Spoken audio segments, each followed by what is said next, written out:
All right, well, here we go. We got the data for August. So we're going to dig into that. And I want to talk about a few more things in this month's update. So there's a few things that are changing. It is time for another review. But before we get into that, as always, please like and subscribe to the channel. We're going to be making sure to get a lot more videos out, more content. Probably instead of doing one long video every month, I'm going to shorten those up and do some more videos throughout the month to keep you more updated on current events as they're happening. So this update is going to focus just on the real estate market data. I'm going to talk about our Sacramento market, touch on a little bit of our state housing issues, and go from there. So this time and from here forward, I'm also going to be including all residential properties, not just single family homes. So I think that's going to give us a better overall indication with more data of what is actually happening in the local market and in our real estate trends. So let's dive into it. So overall, some serious challenges in California housing. Obviously, we all know this. Affordability is not great. Ownership rates are actually the lowest they've been since the 1940s. That is partially due to the shortage of inventory, and that is an ongoing issue.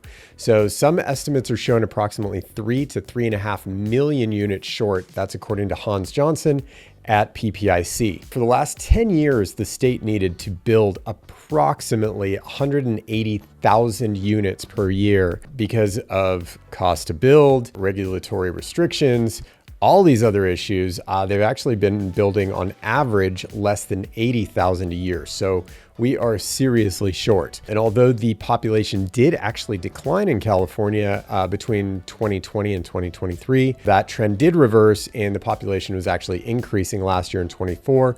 So we'll have to see where things come back for this year, 2025. Beyond that, Sacramento itself has a challenging housing gap to make up. So there's a big jump between rental and ownership. I would say on average, the quick look that I did around Sacramento, a 3-bedroom apartment or sometimes a rental home is ranging anywhere between $2,500 to $3,000, give or take. A mortgage payment for a $500,000 purchase with just a minimal down payment of 5%, so $25,000, that mortgage payment would still be about $3,565 a month. So there is, close to almost a $500 to $1,000 gap there. And that home buyer would need to bring in approximately, let's say, $35,000 for their down payment and closing costs to buy a $500,000 house. Now, that also doesn't assume there's any additional special assessment taxes like Melrose. That also doesn't assume that there's any HOA. So those things would actually be added onto the top. So with all of that information, my big concern for the housing market is that the fundamentals aren't in place for any real changes. Lots of homeowners have equity. Almost all homeowners are in fixed rate mortgages. Many of them own their homes free and clear. So I'll dig into those stats in a different video, but there really aren't the systemic issues that could allow, sadly, depending which side of that you're on, would not allow our housing market to really drop in the Sacramento region by 10 to 20%, which would drastically help bring that affordability back in line. So there's two other options. One is for mortgage rates to come down by realistically probably around 2%. That would help bring everything back into line. I don't expect that to happen either. Mortgage rates have come down over the last couple months. Do I expect them to drop into anything in a 4? Probably not. That would be a pretty significant drop. And if that happens, then I would say probably a safe bet that we are having other major economic issues that did force rates that low. So that's one. The last item would be if we saw potentially, a 30, give or take a 30% increase in average wages. Being California, I highly, highly doubt that's going to happen, especially with AI impacting employment, jobs, and potentially, I wouldn't say taking jobs, but maybe consolidating the number of employees that it takes to do those jobs. I think some of the safe places might be a lot of the trades. Any of the trades jobs, I think, will be very solid for the next at least 5 years, 10 years.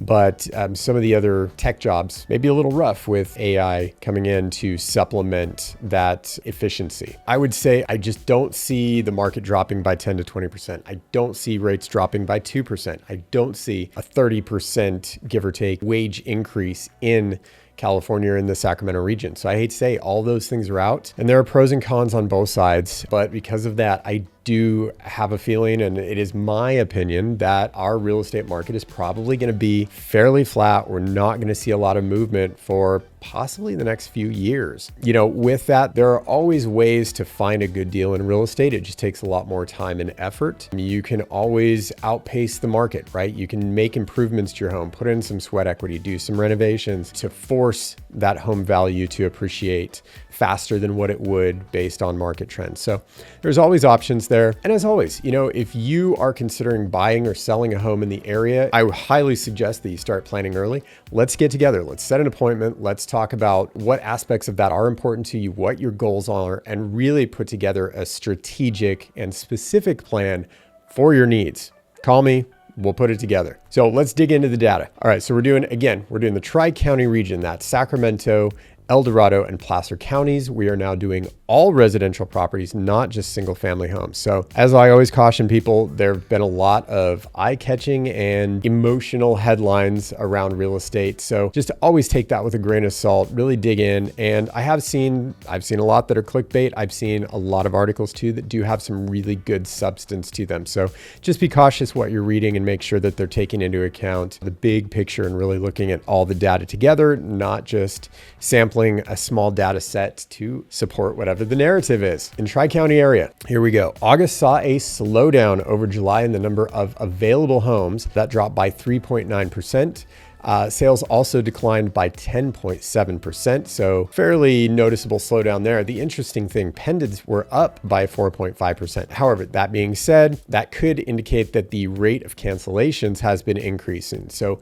even though more homes went pending, fewer actually closed. But again, that sales number is lagging by anywhere between 3 weeks to 30 days. So even over 30 days, we'll say 3 to 5 weeks. So we'll see how that goes. I have read multiple articles recently that are talking about how the fall through rate of contracts right now is significantly increasing. So that could be what we're seeing. So days on market increased from 41 to 45 days. Not a huge jump. Pretty normal for the fall winter season. The list price to sales price ratio actually dropped from 97 down to 96%. So basically that says that homes right now are selling at 96% of their original list price. So 4% is a pretty big delta. Further indication that we are heading into the slower fall and winter seasons by that change in the sales price ratio. Anyway, the average list and sold prices don't always move in conjunction with the median sold price. However, for the Tri-County area, August saw all three of those, the average list price, the average sales price, and the median sales price all decline. So the average sold price dropped 3.3%.